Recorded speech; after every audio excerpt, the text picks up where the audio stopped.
Good morning everyone. তো এসছি দিদিদের বাড়ি, কারণ দিদির আজকে স্বাদের অনুষ্ঠান আছে। তো সকাল সকাল উঠে ফ্রেশ হয়ে একটু চা খেয়ে নিচ্ছিলাম আর ভিডিও করে নিচ্ছিলাম। সবাই কাজ করতে ব্যস্ত, যেহেতু কাজের বাড়ি, আর আমিও কাজ করছিলাম। আমার শুধু কাজ ছিল ওপর থেকে এটা এনে দাও ওটা এনে দাও, ব্যাস এইটুকুই।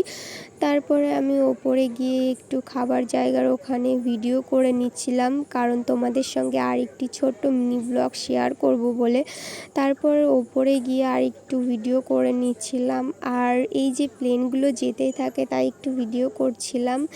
আর এই যে দিদির সঙ্গে থেকে থেকে দিদিকে একটু সাজিয়ে দিচ্ছিলাম হালকা করে, আর একটু দিদির কি লাগবে না সেটাই দিদিকে হেল্প করছিলাম।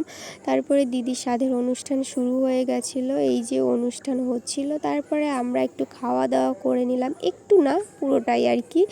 তারপরে আমি বসে বসে একটু আইসক্রিম খাচ্ছিলাম শান্তি করে, ব্যাস এইটুকুই, টাটা।